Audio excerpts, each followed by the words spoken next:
여야 청년 정치인과 한 주의 정치 현안을 토론해보는 시간입니다. 김재섭 국민의힘 도봉갑 당협위원장님 나오셨습니다. 안녕하세요. 도봉구 아나운스타 도나스 김재섭입니다. 용해인 기본소득당 상임대표님 나오셨습니다. 네, 안녕하세요. 기본소득당 용혜인입니다. 전국 순회 의정 보고회를 하고 계시더라고요. 네, 오늘 한평에서 올라오는 길입니다. 아이고. 네. 전 도봉구에서 왔습니다. 예. 아니 이게 본 주제로 들어가기 전에 네. 제가 잘 해석이 안 되는 게 오늘 그 대통령께서 국민의힘 지도부랑 2시간 오찬을 했다고 해요. 그러니까요. 갑자기 이루어진 거죠. 그러니까 오늘 되게 분위기가 요상했어요. 그러니까 요상했다. 오전에만 해도 예. 예를 들면 이제 김병민 최고위원도 혁신위 안을 받아야 된다라는 식으로 이야기를 해서 최고위원이 예. 김기현 대표를 굉장히 강하게 비판했어요. 그러니까요. 사실 이제 김병민 최고위원 스타일이 그런 스타일도 아닌데 그렇죠. 굉장히 강경하게 이야기한 거면 그래도 지금 체제로 가는 거 문제 있다라고 얘기한 거거든요. 네. 이 인요한 혁신을 받던가 뭐 어떻게 모양새로도 해야지 뭐 하는 거냐라는 얘기를 한 거고. 그리고 강승규 그렇죠. 전 시민사회 수석도 인터뷰에서 대통령의 뜻은 인유한 혁신위원회가 잘 되는 거라고 자기는 생각한다 이렇게 얘기를 했어요. 그러니까요. 근데 그 생각이 정말 아무런 근거가 없는데 피셜이겠냐고요. 사실 그러지는 않을 거라고 보거든요. 네. 그리고 나서 뭐 보수 언론지에서도 계속 도는 얘기가 내일 뭐 김기현 대표에 대한 뭐 거취 결정들이 나오지 않겠느냐 이런 얘기들이 뭐 저희 당협위원장들 사이에서도 심심찮게 나왔습니다. 그런 얘기까지. 아까 뭐 그게 뭐 비대위나 이런 것까지는 아니더라도 네네. 적어도 뭐 본인의 총선 출마와 관련된 내용 정도는 나오지 않을까 이런 얘기들이 오전에 굉장히 많이 돌았거든요. 네네. 그래서 어떻게 되려나 저도 관심 있게 지켜보고 있는데 갑자기 오찬 그 일정이 제가 받은 거예요. 그래서 네. 이걸 어떻게 해석해야 되나? 그러면 지금 흔들리고 있는 김기현 대표 리더십에 대통령이 힘을 실어주는 건가?라는 생각이 좀 들어서 내일 돼봐야 할 것 같아요. 도저히 저도 해석이 잘 안 돼요. 그러니까 오늘 점심 식사가 김기현을 밀어주는 리더십을 다시 세워주는 자리냐 아니면 수고하셨습니다. 밥이라도 한 끼 먹고 가시죠. 이거냐. 네. 근데 대체로 전자로 많이들 해석이 되는 것 같은데 힘싣기로. 좀 두고 봐야 될 것 같긴 한데 네. 일단은 그렇게 무게가 실린 건 맞는 것 같아요. 아. 네. 그냥 뭐 식사도 워낙 오래 하셨다고 하고 네네. 용혜인 또 의원님. 뭐 엑스포 유치 실패의 수습 방안 같은 현안들에 대해서도 이야기를 나눴다고 하니 일단 김기현 지도부가 계속 가는 걸 전제로 좀 오찬을 하신 게 아닌가라는 생각이 드는데요. 네. 저는 한편으로는 뭐 김기현 대표의 거취가 결정된다고 해서 국민의힘이 얼마나 뭐 변화하는 모습이 보일까. 결국에는 윤석열 대통령이 바뀌지 않으면 안 바뀌는 건데 네네. 그게 크게 이제 중요한 문제는 아닌 것 같다 이런 생각은 좀 듭니다. 네. 자, 본론으로 들어가서 준비된 주제로 가보면 요새 이제 용해인 의원 언급한 분들이 많아요. 조국 전 장관은 민주당을 중심으로 용해인, 노회찬 같은 분들이 하객진처럼 날개를 펴서 의회를 다수파로 만들었으면 좋겠다. 송영길 전 대표는 송영길, 용해인 등을 민주당의 우당으로 해서 비례대표로 힘을 모아줘야 한다. 왼쪽 날개, 오른쪽 날개 다 하시는 겁니까? 어떻게 되는 겁니까? 네, 일단 그 조국 전 장관님의 그 이야기를 들으면서 참 감사하게 들었고요. 그리고 네. 국민들께 많은 그리움을 주시는 노회찬 전 의원님과 같이 불리기에 좀 과분하지 않나 이런 생각도 좀 들었습니다. 네. 사실 이제 내년 총선이 이미 자자구도가 됐고 윤석열 대통령에 대한 부정 여론이 이제 거의 이제 과반을 넘는 상황인데 경향적으로 네. 민주당 지지층은 여기에 미치지 못하고 있죠. 그래서 거대한 부동층이 제3지대라는 걸로 표출이 되고 있는데 이게 이제 그 반윤석열을 표방한 이준석 신당으로 그 지지가 흡수되고 있는 형국이잖아요. 그래서 이걸 막아낼 민주진보 진영의 연대 연합이 필요하다라는 것에는 이제 다들 공감대가 있는 것 같고요. 근데 저는 뭐 반윤 연대나 탄핵 연대로 가서는 부동층을 설득하기는 어렵다고 봅니다. 여전히 좀 가치와 정책에 기반해서 지금의 위기를 극복하는 선명한 국가의 모습을 보여주는 그런 정치가 저는 필요하다고 생각하고 그래야 전통적인 지지층뿐만 아니라 부동층도 설득할 수 있다고 생각합니다. 네. 제가 뭐 개인적으로 조국 송영길 두 분을 이제 뭐 만나뵌 적도 없는 상황이기 때문에 구체적으로 언급하긴 좀 어렵지만 송영길 전 대표님의 제안은 너무 이제 탄핵 연대로 좀 치우쳐져 있기에 좀 우려스러운 측면이 있고 네. 조국 전 장관 같은 경우는 아직까지는 다음 총선에서 구체적으로 어떤 역할을 하고자 하시는지 뭐 제가 알지 못하기 때문에 좀 언급하기가 조심스러운데요. 이 개혁연합신당의 취지에 어쨌든 공감하고 뜻이 맞는 분들이라면 이렇게 누구든 간에 뭐 직접 만날 기회가 있지 않을까라고 생각합니다. 근데 네. 자, 김재섭 이제 위원장님. 제일 중요한 거는 이재명 대표의 의중인데 이재명 대표 떡 줄 사람은 생각도 안 하는데 지금 떡 먹을 사람들만 기대에 부푼 그런 느낌이긴 합니다. 네. 결국 의석수를 많이 가지고 있는 민주당이 선거제도에 대해서 합의가 되고 뭐 병립형으로 가든 준영동제로 지금처럼 가든 결정이 돼야 그 다음 논의도 사실은 진척이 있는 건데 네. 이재명 대표가 입을 꾹 닫고 있으니까 사실은 그 없는 아무것도 차려놓지 않은 상태에서 잔치집만 계속 열리는 그런 상황이거든요. 그래서 이재명 대표가 하루라도 빨리 여기에 대해서 대답을 해주는 게 선결 과제인 것 같고 네. 저는 조국 전 장관 그 말씀하시는 거 얘기 듣긴 들었는데 용해인 의원이 그 개혁연합 신당을 이야기하는 거는 민주진영 내지는 진보진영에 대한 개혁 견인을 자임하셨거든요. 네, 네. 근데 조국 전 장관이나 송영길 전 대표는 민주당의 위성정당을 스스로 자임해버렸어요. 그러니까 우당이라는 말도 썼고 뭐 민주당에 힘을 실어준다는 얘기를 썼거든요. 네.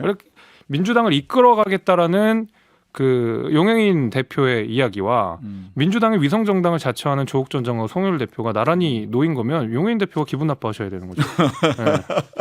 네. 네네. 자, 그런데 그러면 그 이준석 전 대표 같은 경우는 지금 이제 뭐 구글로 네. 구글 폼으로 모으고 그다음에 지역위원장도 당협위원장도 말을 하자면 온라인을 통해서 하면 돈 그렇게 많이 안 듭니다. 우리 할 수 있습니다. 이런 얘기를 했어요. 네. 반윤 신당은 아니다. 또 이렇게 얘기를 하기도 했고. 일단 뭐 이준석 대표가 반윤 말고도 본인이 생각하는 여러 가지 정책 아젠다들은 네. 그 여의도 재건축 조합이라는 데서 여러 가지로 이야기를 해놨잖아요. 네. 그래서 뭐 본인이 생각하는 정책이 없다 이런 비판은 사실은 맞지는 않는 비판인 것 같고 근데 이번 선거가 기본적으로 여당에 대한 심판 선거를 성격을 갖고 있다고 한다 그러면 네. 반윤 내지는 비윤의 가치가 없어질 수는 없죠. 근데 그것을 그것만 있느냐 아니면 그것과 더불어서 정말 국민들한테 공감이 있는 정책을 내놓느냐의 차이겠죠. 이현주 전 의원은 반윤이 핵심 가치해야 된다 이렇게 딱 잘라 얘기를 하시고 이준석 전 대표는 뭐 반윤 신당은 아니다 이렇게 얘기를 하던데 조선일보에서는 우리 용해인 전 의원님 용해인 의원 죄송합니다. 용해인 의원님 계속 이현주 전 의원님 얘기하다가 네. 죄송합니다. 용해인 현 의원님 뭐 조국당, 송영길당, 용해인당 총선 노린 떴다당 쏟아질 채비해서 떴다당이라고 표현을 했어요. 이거 어떻게 네. 보셨어요? 일단 준연동형과 상관없이 새로운 정치를 만들어가는 세력은 지금 대한민국 정치에 필요한 것이기 때문에 개혁연합 신당이라는 것을 추진하고 있다는 점을 말씀드리고요. 네. 저는 반윤과 비윤이 가치일 수는 없다고 생각합니다. 그것이 공통점일 수는 있겠지만 결국에는 대한민국이 어떤 국가여야 하는지 이것을 그려낼 수 있어야 가치를 담아내는 것이라고 보고요. 조선일보의 그 보도에 대해서 먼저 이준석 당은 어디 갔나 좀 묻고 싶어요. 아무리 이준석 전 대표가 조선일보가 키워준 정치인이라고 하지만 최소한의 공정함은 좀 지켜야 되는 것이 아닌가. 그리고 뭘 비교를 하려면 네. 기준이라도 명확히 해서 누구를 설득시켜야 하는 거 아닌가라는 생각이 들고요. 두 가지만 좀 지적하고 싶은데요. 이게 총선 때 생겼다 사라진다고 떴다 당이라고 하는 건 아닙니까? 근데 네. 기본소득당이 언제 지난 4년 동안 흡수되어서 사라진 적이 있었나요? 그리고 오히려 21대 국회 임기 동안 의정활동 잘하고 횡재세 같은 좋은 정책들로 더불어민주당 같은 큰 정당들 견인해내고 작지만 강한 소수정당의 네. 필요성을 알려왔다고 생각합니다. 개혁연합신당도 마찬가지입니다. 그러니까 민주당과 정의당 이런 민주진보 진영을 견인하겠다는 정당이 총선 지나고 흡수돼서 사라질까요? 저는 조선일보가 억지스러운 프레임으로 일반화하다 보니까 합리적인 분석과 비교를 넘어서 좀 지나친 망상을 하고 있다라는 말씀을 좀 드리고 저는 근데 그 네네, 조선일보 김재섭 위원장님. 기사 관련돼서 그 뭐 일견 타당하다고 생각하면서도 자아 비판이 좀 되는 게 네. 일단 첫 번째로는 떴다방이 생기도록 만든 선거제도를 방치한 사람들이 누군가라고 생각하면 결국 양당의 책임을 물을 수밖에 없는 것이고요.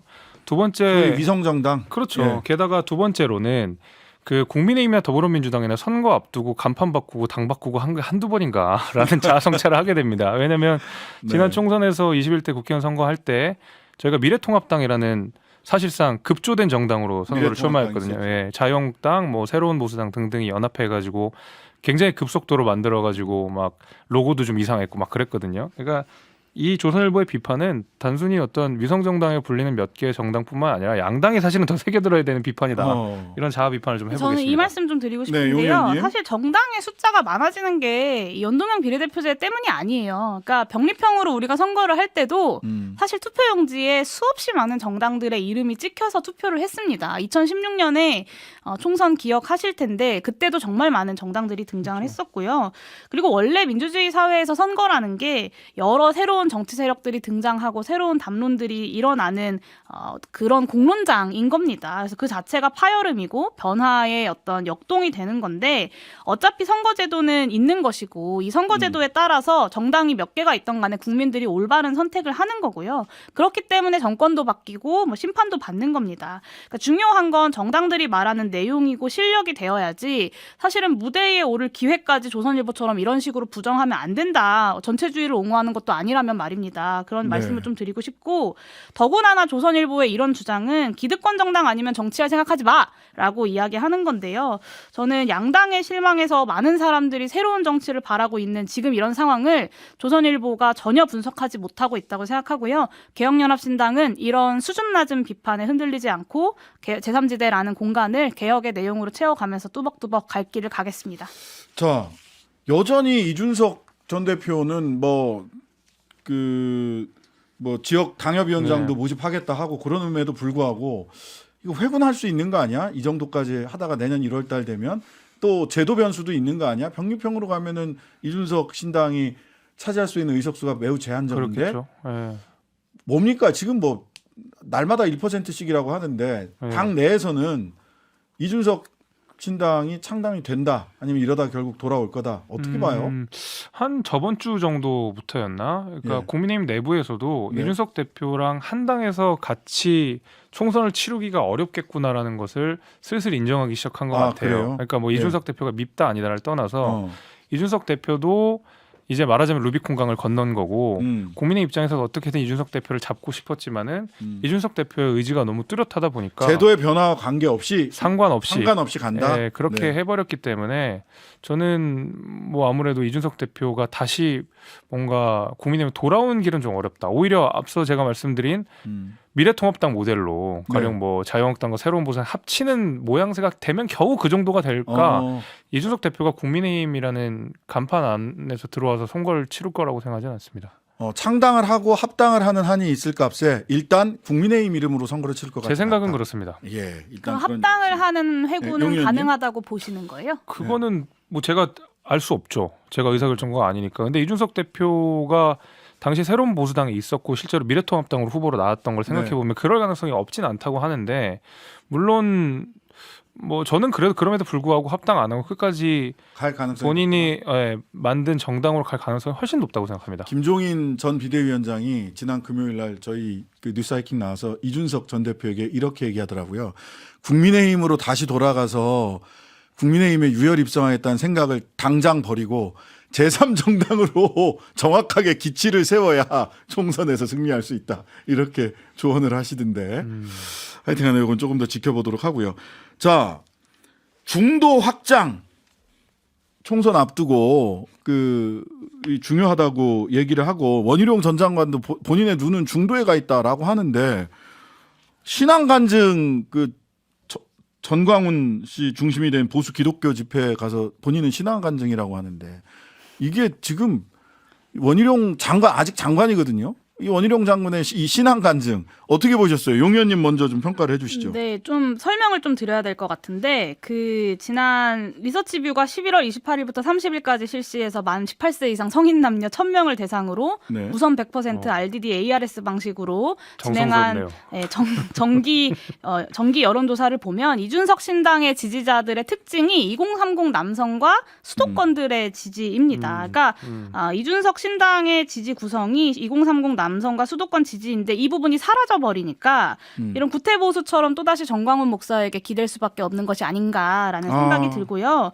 도무지 업그레이드가 될 수 없는 구조구나라는 생각이 좀 들었습니다. 네. 그리고 매번 정광훈 목사와 국민의힘은 연관이 없다고 손절을 하기 위해서 굉장히 부단히 애를 쓰지만 늘 이런 당내의 대선 주자급, 뭐 당대표급, 지도부급 정치인들이 때만 되면 정광훈 목사를 찾아가는 걸 보면 정광훈 목사가 국민의힘에 정말 지대한 영향력이 있긴 있는가 보다라는 생각이 듭니다. 그런 면에서 좀 이준석 전 대표를 향한 원희룡 장관의 이 동시에 있었던 구애도 네. 굉장히 모순되지만 한편으론 이해가 되는 거죠. 그러니까 구태의 이 보수라는 이제 정광훈 목사를 중심으로 한 아주 극우적인 세력들을 데리고 가면서도 이준석 신당으로 인해서 비어버린 2030 남성과 수도권 지지를 가져가기 위한 굉장히 모순적인 노력을 함께 하고 있다라는 생각이 듭니다. 김재섭 위원장님 두 가지 질문입니다. 예. 전 목사 정광훈 씨 네.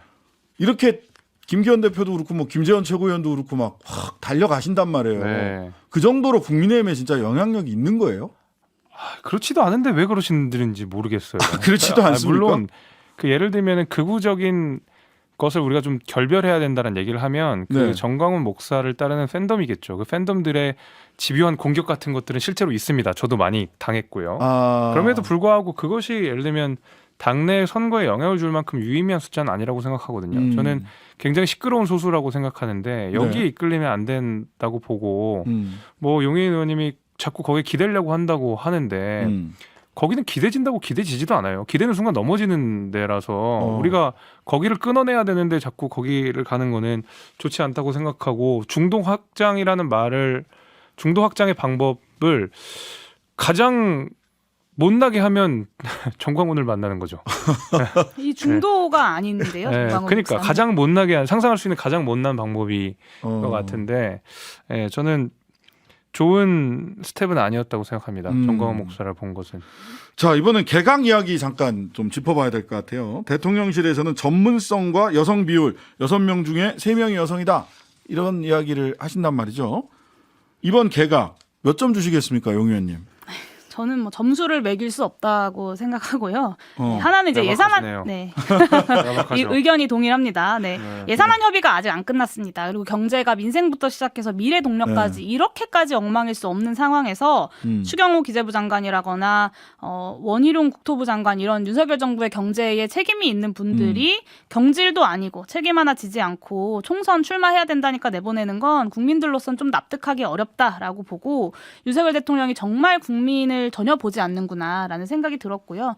또 하나는 이번에 개각에 대해서 하마평들이 무성하면서 차관급에 대한 인사까지도 막 나오지 않았습니까? 장미란 차관 뭐 이런 분들. 네, 근데 이 차관급까지 후속 개각에 대한 이야기들이 나오는 거 보면 사실은 윤석열 대통령을 중심으로 한 대통령실이 다음 총선 기획을 다 하고 있는 거구나라는 생각이 좀 들었습니다. 그리고 또 한 가지 짚어야 되는 건 김현숙 여가부 장관은 왜 경질 안 합니까? 그 이미 사표 썼던 분이고 대통령도 사실상 재가를 했던 분인데 이 여가부 폐지 윤석열 대통령이 시켰던 그 미션도 수행을 못하고 잼버리 파행에다가 여성 청소년과 성폭력 피해자들 여성폭력 피해자들을 지원하는 예산들 다 깎아가지고 여성 청소년들을 보호하는 시스템 자체를 엉망으로 만든 분입니다. 당연히 교체 1순위여야 하는데 이게 이제 지난 김행장관 후보자 인청을 망쳐가지고 후임을 뽑을 자신이 없다는 이유로 좀 무능한 장관을 그대로 두고 있는 것이 아닌가라는 생각이 들고 덕분에 사실 지금 1년 반 넘게 여가부가 일을 안 하고 있습니다. 그래서